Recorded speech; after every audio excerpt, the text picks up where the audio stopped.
Reading Strategies for Exams, Part 2.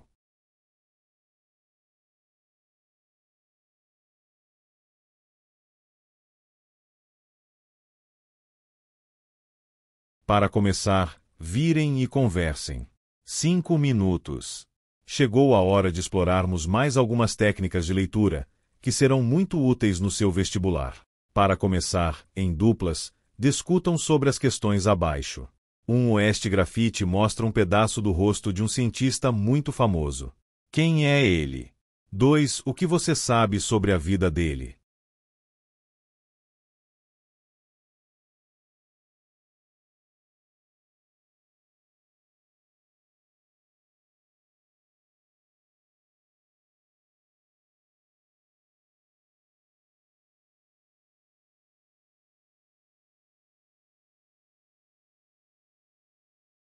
Foco no conteúdo. Skimming and scanning. Técnicas de leitura. Quando você compra um shampoo ou qualquer outro produto, você lê tudo o que está escrito no rótulo ou vai em busca apenas do que te interessa.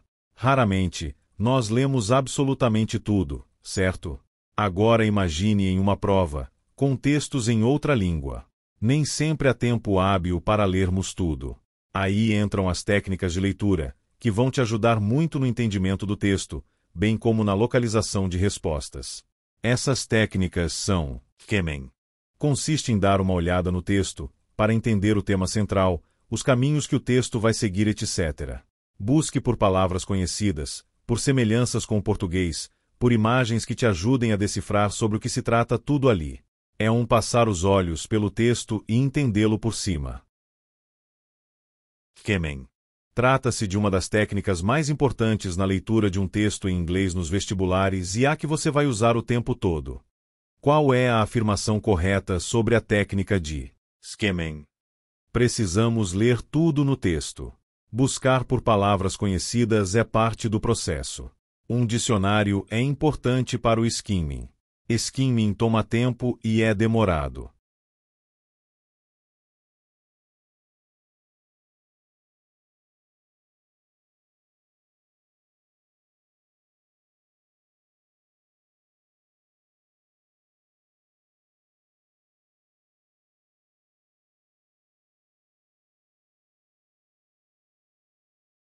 Correção.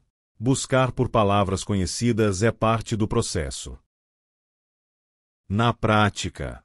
5 minutos. Para provar a você que não é necessário entender quase nada em um texto para que a técnica de skimming seja aplicada, vamos juntos fazer isso com um texto em alemão. Nada de se assustar, você vai conseguir, mesmo não sabendo o idioma. 1. O texto fala de um cientista nascido na Alemanha. De qual cientista estamos falando?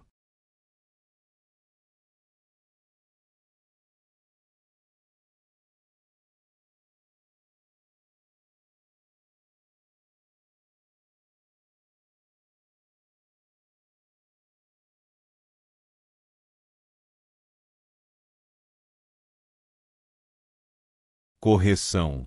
Resposta: Albert Einstein.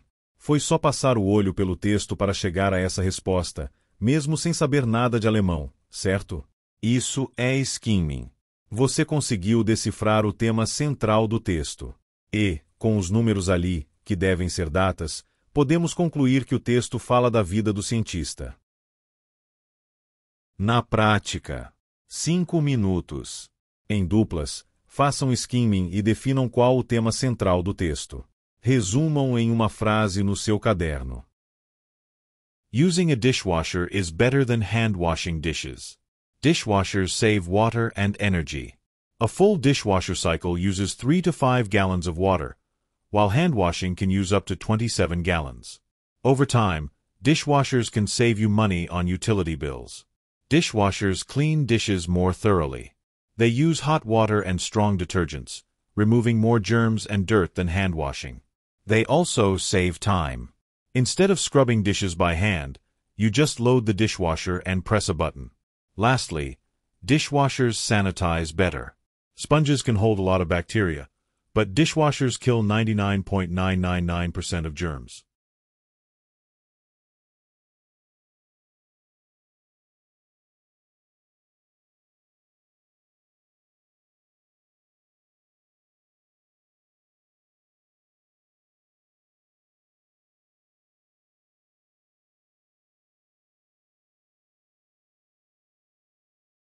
Correção. Resposta. O texto afirma que usar uma máquina de lavar louças é melhor que lavar a louça com as mãos. Vemos essa afirmação no título, que tem a função de indicar a intenção do texto, e também percebemos que o corpo do texto traz argumentos a favor da máquina de lavar louças, comparando sempre com a lavagem manual. Foco no conteúdo. Scanning e skimming. Técnicas de leitura. Depois de fazer o skimming, vamos agora para a segunda técnica de hoje, o scanning. Vamos entender do que se trata. Scanning significa escanear o texto em busca de informações. Após ler as questões, é partir em direção ao texto para tentar localizar as respostas. Você realmente não vai precisar ler ou entender todo o texto. Afinal, as respostas estão localizadas em um ponto exato do texto. Aqui você ainda fará uso de palavras que você conhece ou que sejam parecidas com o português, mas pode ir além. Por exemplo, se uma questão pede uma data, procure por datas no texto. Vamos juntos tentar o scanning, voltando ao texto em alemão sobre Albert Einstein. Na prática, 10 minutos. Em duplas, tentem responder as questões abaixo. 1. Em que ano nasceu Albert Einstein? 2. Qual teoria do cientista é mencionada pelo texto? 3. Em que ano ele ganhou o Prêmio Nobel? E em qual área do conhecimento?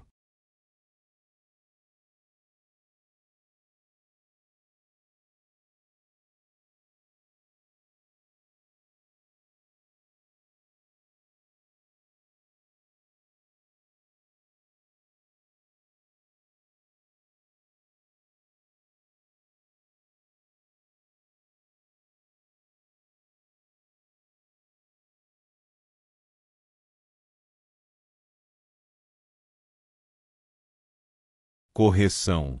Como chegamos às respostas? Para a questão 1, procuramos por anos, por datas. A primeira data deve ser a de nascimento. Já para a questão 2, perceba a semelhança com o português. O mesmo ocorre na questão 3. Com isso, estamos escaneando o texto em busca de respostas, mesmo sem dominar o idioma. Na prática, 10 minutos. Em duplas, respondam as questões abaixo, fazendo scanning. 1. Qual é a quantidade de água consumida por uma lava-louça? 2. Por qual motivo uma lava-louça lava melhor que a lavagem manual? 3. Qual é o problema em se utilizar a esponja ao se lavar louças manualmente? Using a dishwasher is better than hand washing dishes. Dishwashers save water and energy. A full dishwasher cycle uses 3 to 5 gallons of water, while hand washing can use up to 27 gallons. Over time, dishwashers can save you money on utility bills. Dishwashers clean dishes more thoroughly. They use hot water and strong detergents, removing more germs and dirt than hand washing. They also save time. Instead of scrubbing dishes by hand, you just load the dishwasher and press a button. Lastly, dishwashers sanitize better. Sponges can hold a lot of bacteria, but dishwashers kill 99.999% of germs.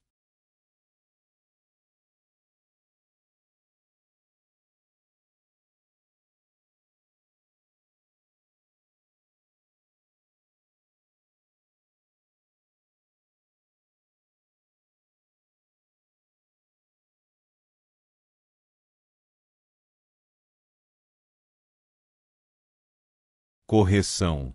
1. Qual é a quantidade de água consumida por uma lava-louça? Uma lava-louça consome entre 3 e 5 galões de água. 2. Por qual motivo uma lava-louça lava melhor que a lavagem manual? A lava-louça usa água quente e detergentes fortes, removendo mais germes e sujeira do que a lavagem manual. 3. Qual é o problema em se utilizar a esponja ao se lavar louças manualmente? Esponjas acumulam muitas bactérias. Aprofundando. A seguir, você encontra uma seleção de exercícios extras, que ampliam as possibilidades de prática, retomada e aprofundamento do conteúdo estudado.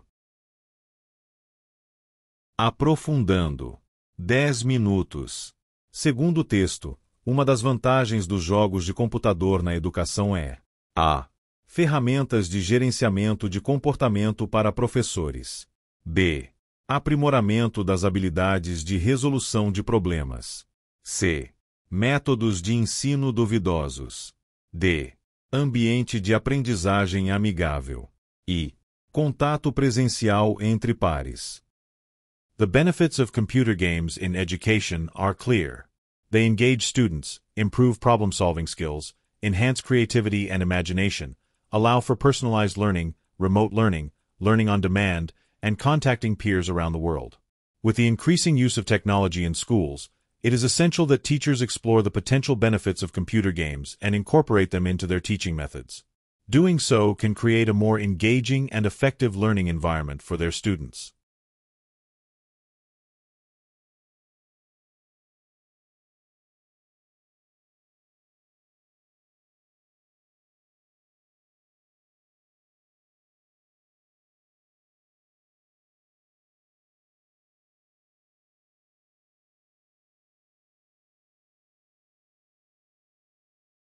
Correção.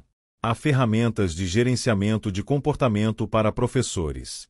Em momento nenhum o texto fala em comportamento, behavior ou gerenciamento, management. Segundo o texto, uma das vantagens dos jogos de computador na educação é b. Aprimoramento das habilidades de resolução de problemas. Primeiramente, veja o enunciado da questão. Ele pede uma das vantagens. Por scanning, localizarmos logo que o começo do texto nos diz que os benefícios, vantagens, dos jogos de computador na educação são claros. E, na sequência, o texto cita que benefícios são esses. Em destaque, temos Improve Problem Solving Skills, que significa melhorar as habilidades de resolução de problemas. E. Métodos de ensino duvidosos. O texto até cita alguns métodos de ensino. Em destaque no texto, aprendizagem personalizada, aprendizagem remota, aprendizagem on demand e contato com estudantes ao redor do mundo, mas em momento algum o texto fala que esses métodos são duvidosos.